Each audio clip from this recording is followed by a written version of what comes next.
Okay, Kai, so you are a very successful guy. You're the CEO of Solex. You're a lawyer. You have an MBA. You've started so many successful companies, ran so many successful companies. I'm sure so many other things.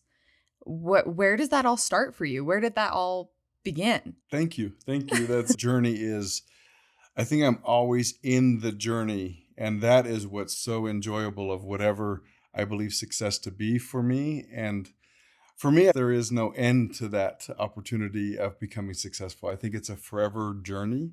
At some point, I realized that. I realized and I accepted the fact that you have to enjoy the process. And if you will enjoy the process, then it always can be some degree of enjoyable. Even if you're having a crappy day, even if you're dealing with very stressful situations, you can get to enjoy the process as a whole. And even in the difficult things, usually it's the other end of them that you look back and you're like, yeah, I totally did that. I nailed that. I got through that even. Even if it wasn't a win, you still get to enjoy that. So yeah, I appreciate that compliment. It means a lot to me to try to achieve success. Not so much for anybody else, but in my heart, I want to feel like, yeah, I'm doing the very best I can do. And that did start really young for me. It was my dad. This is when Oakley glasses, they Yeah. came on the scene and I was a young kid and they started the year I was born. And so I was very young, but I wasn't aware of them getting into the surf side and the skating scene. I was probably more on the surf side of the scene in Southern California where I grew up. And I remember getting a magazine and I thought these Oakley glasses with their neon colors were so cool. I was just enamored by them. And I went to my dad and I'm like, Dad, I need these glasses. And he looked at the price tag and they were nearly $100. $100 for a pair of sunglasses? Yeah, for somebody who was an immigrant from Denmark at a young age and had to go through all of the difficulties of immigrating, of adapting, the culture change, all of those things. There were things that were important, like food and shelter and clothing. And then there were things that weren't important, like Oakley sunglasses, especially at the price point of approaching $100 for a pair of sunglasses. He thought that was the most ridiculous thing. And around 11 years old at the time, he said, yeah, Kai, if you want them, why don't you go earn the money and buy them? Go get $100. And so that started my journey, actually. That really started my journey of, I did all the things that little kids do, the lemonade stands and all of those things just to be able to have some play money, toy money. But I remember distinctively, I was approaching my 12th birthday and I really still wanted these Oakley sunglasses. And so we had this little free newspaper that went around and I would go through this newspaper for the city. And there was always a jobs listing. And I'm like, okay, I'm going to get a job because I'm going to buy my Oakley sunglasses. And so there was a paper route in my neighborhood that opened up. And so I called the phone number. I had just turned 12 years old. And so I basically submitted my application. I'm sure my parents helped me with some of the intricacies of that. I got the job. It was the job and it was a 7-day-a-week paper route, 4:45 a.m., Saturday and Sunday. But then during the week, it was right after school.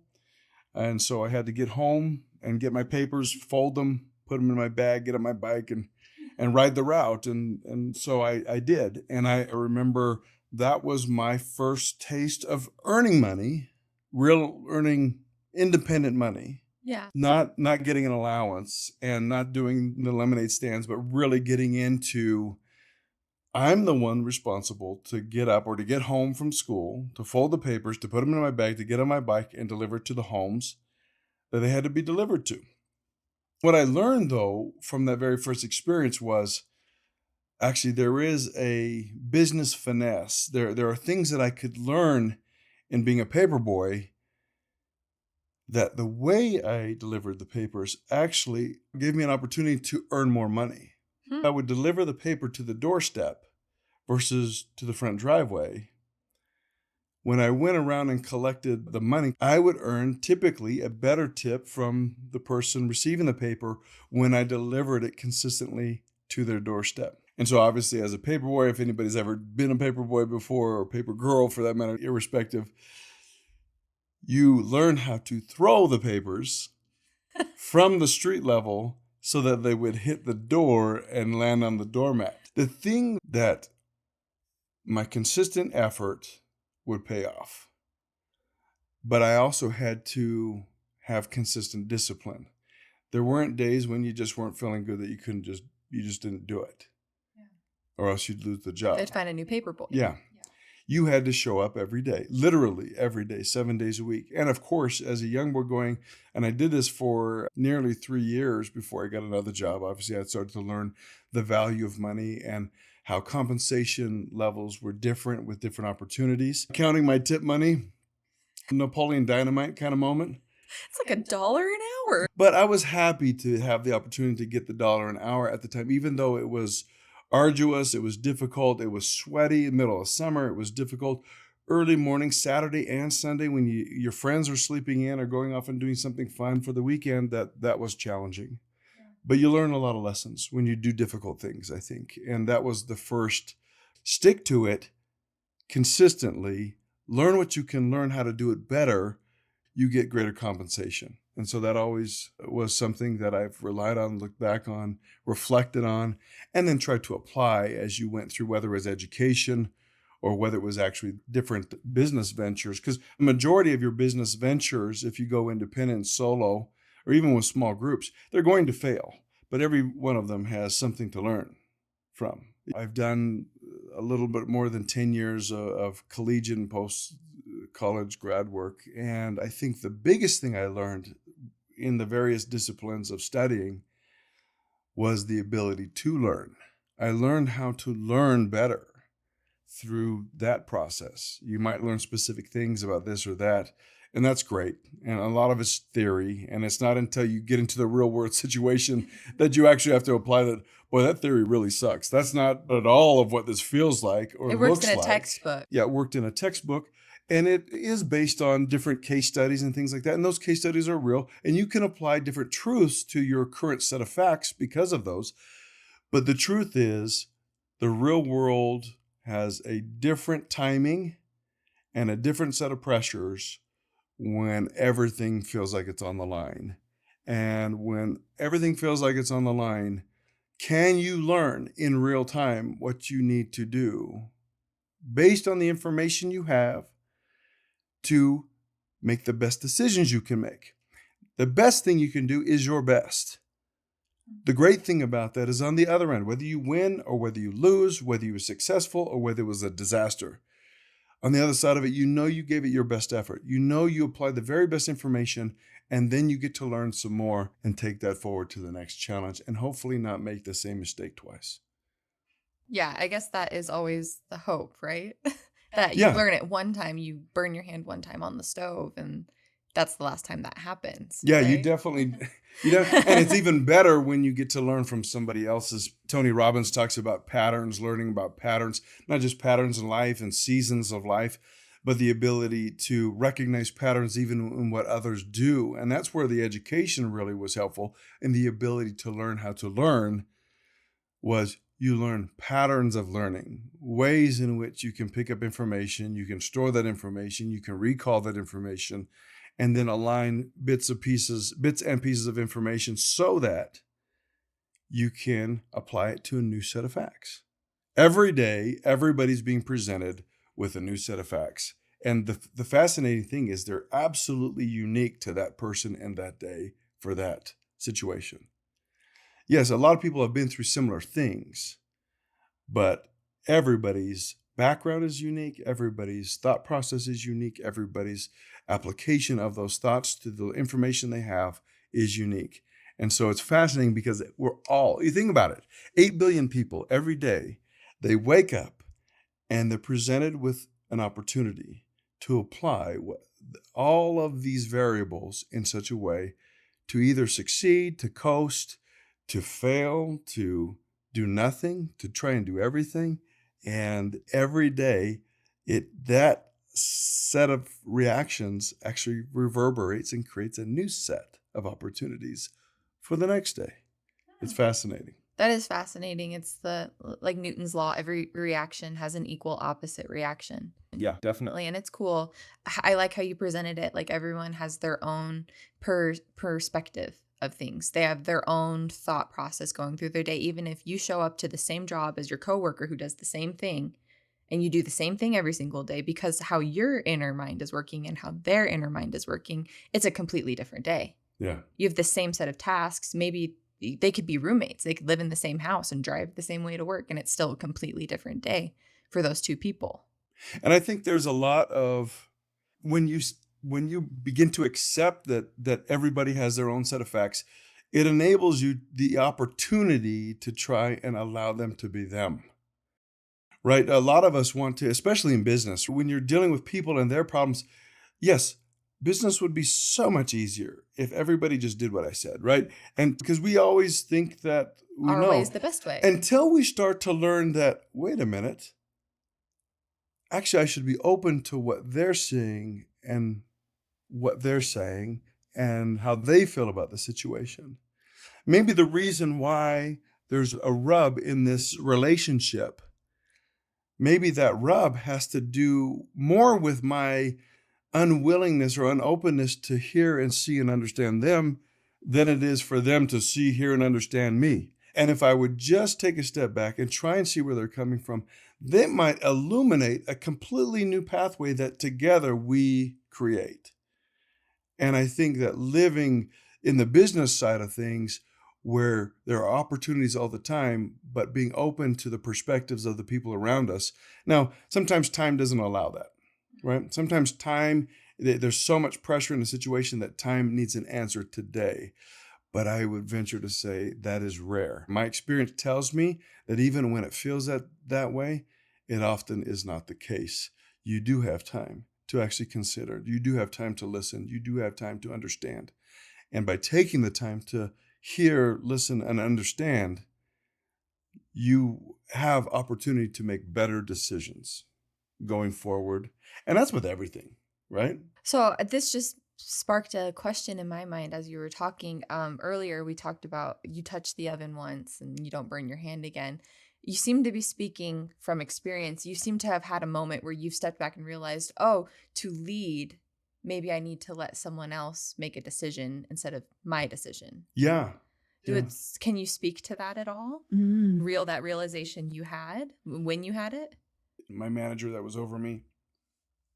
And I think a lot of us have these experiences where you've done your very best at something. You were grinding at projects. You were trying to deliver the very best outcome using all of your faculty to get there, only to have your manager either suppress it or take credit for it. Oh, and right in front of your face sometimes. And you're like, wait, what a minute. And it seems so petty at the time, right? I'm the one that did that, right? And you feel taken, you feel hurt, you feel unseen. You actually start to learn the skills of leadership. You start to learn that you're just a conductor. Somebody needs to hold the baton and get the music started and make sure the pace is right. But you don't play the flute. You don't play the violin. You don't play the trombone. You don't hit the percussion. There are people who are so good at that. And the best thing the conductor can do is give credit to each of those parts of the symphony that makes the sound so great.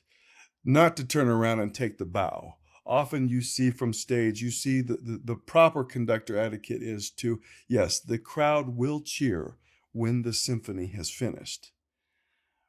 But they're cheering the entirety of it. They're not cheering the conductor, and the conductor turns and usually bows or curtsies, right? But the right thing to do is for the conductor to turn and present where it really happened. And that's the orchestra. Yeah. That's the entire group needs to be recognized, and hopefully to the standing ovation, to their standing and bowing or curtsying to the audience, right? And I think in business, that's really what you are trying to do as the CEO or as the owner or as any leadership position. You're trying to win. What does winning look like? You want to solve the puzzles of whatever business venture you're in. I want this product to be the best product it can be and to have actually people exchange money for that product or that service, right? Yeah, that's great when people do actually exchange money because they see value in the product or service. But the real win is in the gratification to the people who produce the product or provide the service. That is where the real win is.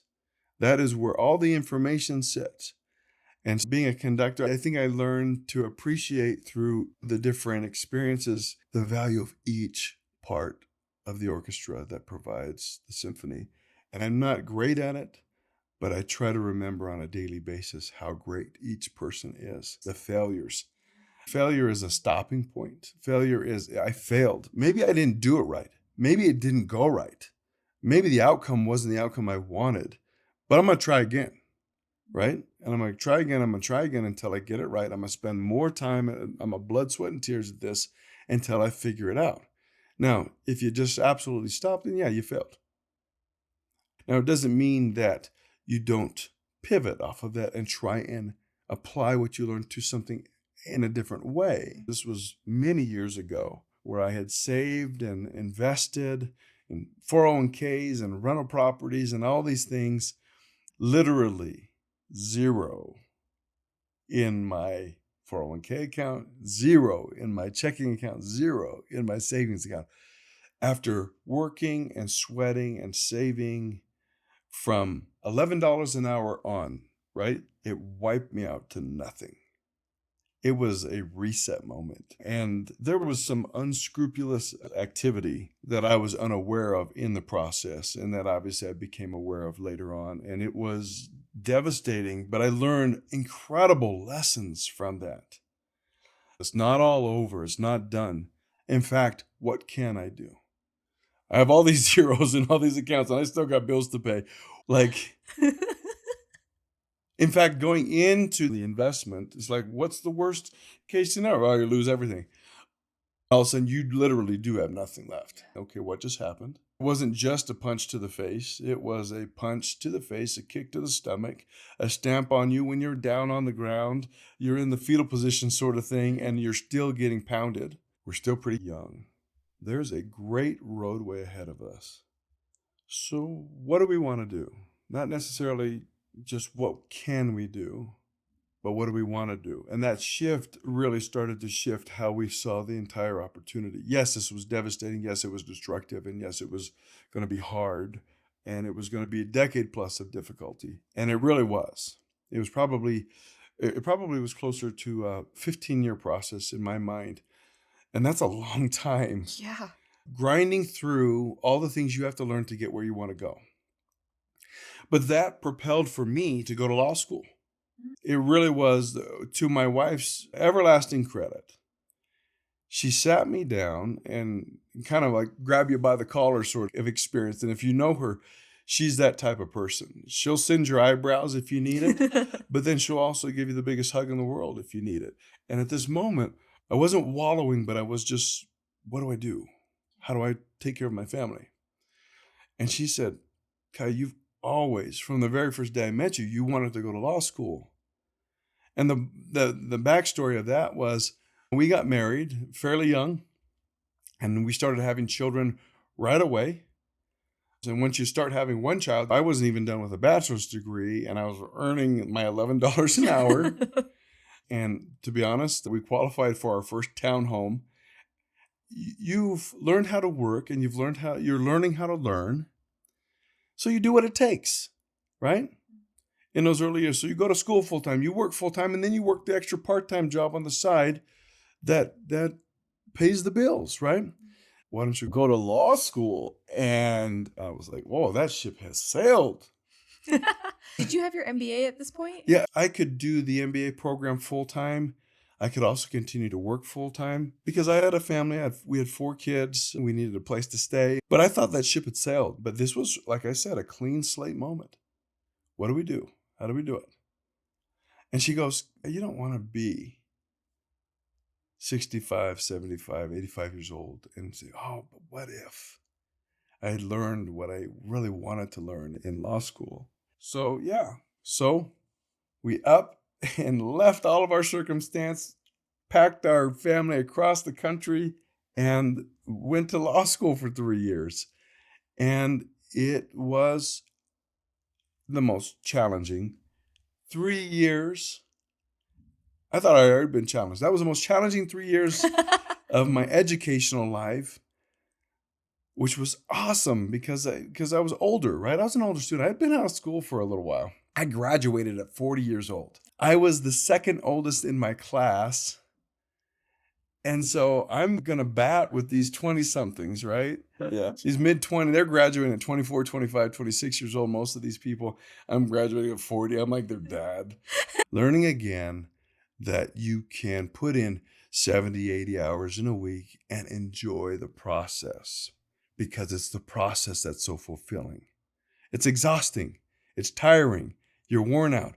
But if you don't have the thing inside your why that's bigger than the thing that you're doing, then yeah, it's going to be difficult and it's going to be drudgery, and you're just going to maybe even hate every moment. You're probably not doing it, or you're not looking at it the right way. You're not doing the thing that you want to do, or you're not doing it in a way that you should be doing it, that gives you that sense of fulfillment. I do think that you can do very difficult things and in the end, enjoy the process.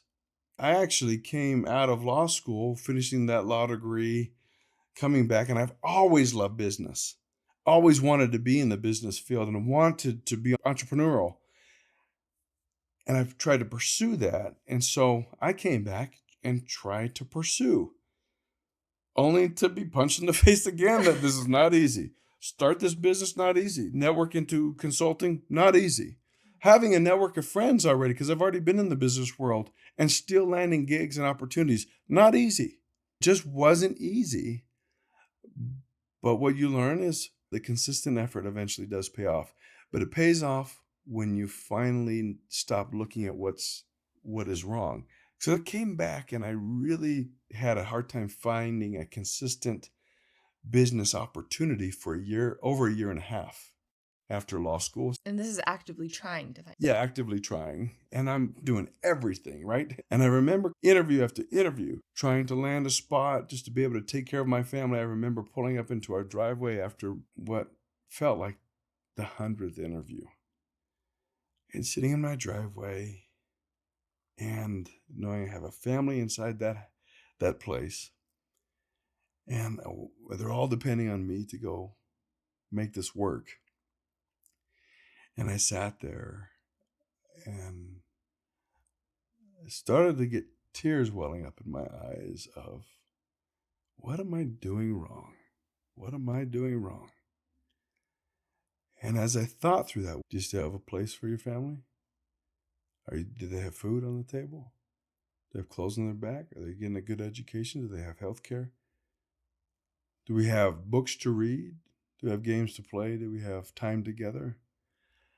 And the shift went from, why isn't this working, to, I am so grateful that I have all of this. This has been successful. This is probably going to be the only time in your life where you have spent this much time, quality time, with your family, with your kids, doing things, yes, that don't cost any money because you don't have any money. And that made it so great. And guess what happens? I have this realization of gratitude that I begin to practice in my life. Not that I wasn't grateful for before, but it was this was all-encompassing gratitude. Everywhere I could turn and look, I was grateful for what was the opportunity in front of me. It was less than 14 days later, a contract came through, a business opportunity started, and then I started to venture my way into a myriad of business opportunities to the tune of numbers that I had never considered before. And it was that shift in mindset. It was that shift in perspective. It was that accepting the opportunity to be grateful for what you have. It became a very Napoleon Hill sort of thing, if you've ever read Think and Grow Rich, of when you do figure it out, that money and those things will come so fast and furious in so many ways that it'll make your head spin. And it really was that, and has been that way for me. And that way, that has turned, ever since then, my foundation has been gratitude for whatever is in front of me. It might be great. It might be terrible. It might be a person. It might be a thing or a situation. I can go into it with gratitude. And because I go into it with gratitude, everything else has changed. For me, everything has changed. And it has come as a tidal wave in my life of opportunities. And I think that's because all of a sudden I started to see different, the world around me. My thought now just is, okay, so you had this shift of focus and these opportunities came to you. When did it light bulb for you like, oh, I want to be a CEO. I want to own a company. I graduated from my $11 an hour position to what was effectively a $16 an hour position at this company. And this is all pre-zeros, clean slate. Pre-MBA, pre-law degree, pre-everything. pre-disaster, pre-everything. And he was just wanting to get to know me. And he asked me the question. He goes, what's your ambition? What do you want to do? What do you want to be? And I remember very confidently and probably, obviously, very unintelligently said this to this person who has had loads of success, decades of not only financial but business success. I'm knee to knee with this guy. And he asked that question. I say, I want to be you. I want to be in that seat. That's the seat I'm going to be in. Wow. How did he respond? He said, okay, good. I said, I'm not here to take your seat. I'm not saying that, but I want to be in that seat someday. Fascinating thing is, after MBA, after law degree, after some business experiences, I'm sitting with another owner and CEO, and I get asked the same question. What are your goals? What do you want to be? I want to be the CEO of the company. I want to not only the CEO, I want to own companies. And I said, no, I don't want to. Don't you want to be the lawyer doing that? I said, no, I don't want to be the lawyer doing that. I want to be the owner hiring the lawyer to do that. That's the thing I'm going for. But I felt like in my learning that in order to be the owner that hires the lawyer to do that, I needed to know what to ask the lawyer and what to expect of that lawyer, and what the lawyer should be doing for me, the owner, in order to deploy that the best way possible. Not to micromanage as much as to understand and to learn and to know. And my MBA gave me this great theory of how to play the game of business. My law degree gave me the playing field, the rules of the game, of what are the things that what are the boundaries in which you must play in order to execute that theory. And so I've been playing that ever since, and I love playing this game.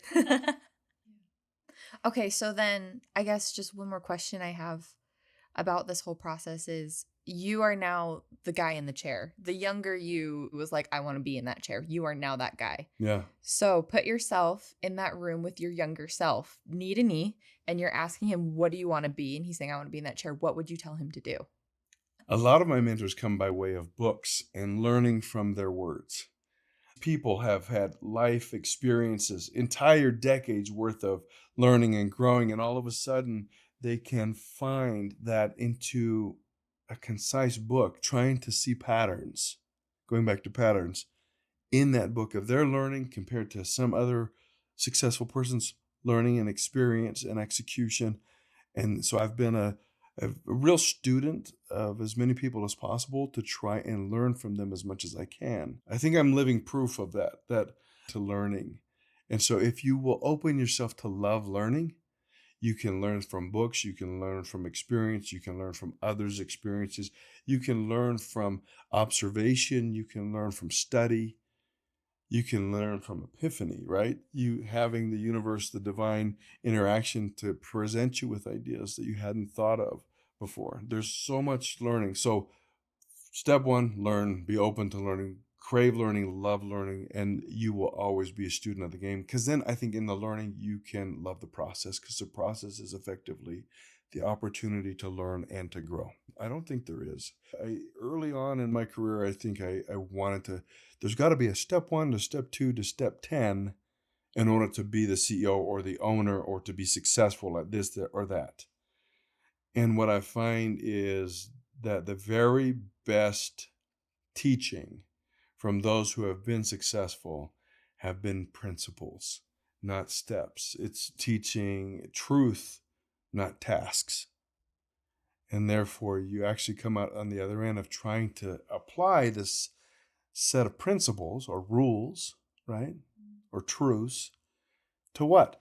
To your set of facts. As we've already established, every day, every person has a new learning opportunity of a set of facts that's unique in all the world, in all of history.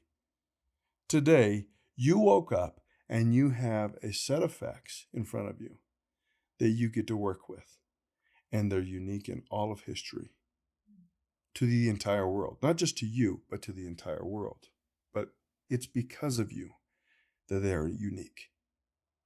And so when you get to apply those principles to that set of unique set of facts today, how will I apply them? What will I apply? I could not apply them at all and just coast and give what the world gives me today. Live in comfort. Yeah, or I can learn things or take some of these principles and try and maybe get up earlier. Maybe exercise the way. Just to I love this principle that so many experienced, successful people have done. And it's this concept of challenging yourself every day, getting to the point of discomfort, get uncomfortable every day. And if you will, I am. To be honest, I do not. There are days where I'm like, I'm worn. It's hard for me to get uncomfortable today. I just want to sit on the couch and watch TV, right? Yeah. And that's fine. I think don't let 2 days go in a row. Days. Okay. Yeah. I think every once in a while, give yourself a day. You just might need a day to recover and recoup and sit back and observe. But do that. But don't let 2 days happen. Make that second day challenge yourself that second day. You gave yourself yesterday the day off. Fine. Okay. 1 and 7. Fine. No problem. Don't let today happen. Don't let today happen without you being challenged to some sort of degree of discomfort, of uncomfortableness. So that what happens when you stack so many uncomfortable days on top of each other? When you've forced yourself to be uncomfortable, whether it's a longer hour grinding at a project, or whether it's getting up early to do something new that you've never done before, to study that thing, or to work out in that way, or to just stick with that, do that uncomfortable thing that you know you have to do. You haven't been wanting to do it because it is so uncomfortable, because it's going to take so much brain power of you to get through the other end of it. But by doing that over and over again, when you're actually presented with external discomfort, this uncomfortable forced upon you, your ability, your mindset, your ability to have the strength to get through it is so much greater, because you're like, oh, I do uncomfortable things every day. Just the fact that it's coming from the exterior, not the interior, doesn't matter. It's still uncomfortable, and I do uncomfortable things. And so you can get to the other end of that really easy. Don't give yourself the excuse of, I tried hard enough today. Give yourself the excuse of, I finished that uncomfortable thing today. Okay, good. Well done. That reminds me of something, it's called a cookie jar. And basically what it is, you have this jar of cookies, and each cookie is a hard thing that you've accomplished, a hard thing that you've been through, a hard thing that you've done. And so that when you're faced with another hard thing, you refer back to your cookie jar. You have 60% your blood, more. Sweat, and tears is 40%. It's all in the head. It's all mental struggle and strain of saying, I did it. I will do it. I'm going to do it. I'm done with it, right? Because you finished it. So have all those wins. Have that cookie jar of all the wins that say, no, I can do the difficult thing, and I will do the difficult thing until it's done. What should they learn? What's your recommendation walking away from this? If there's one thing that you need to have in your corner in order to get where you want to go, I believe that it is gratitude. I think it's grateful for the mindset of, I'm breathing today, therefore I have opportunity today. I'm awake today. I'm alert today. If I can breathe, I can do. And I'm grateful for the opportunity to be able to breathe and to do. So what should I do? Go do it. That's amazing. Thank you for everything you do for Solex and for all of us. Yeah, I do. I love Solex. Thank you for your time today. Thank you.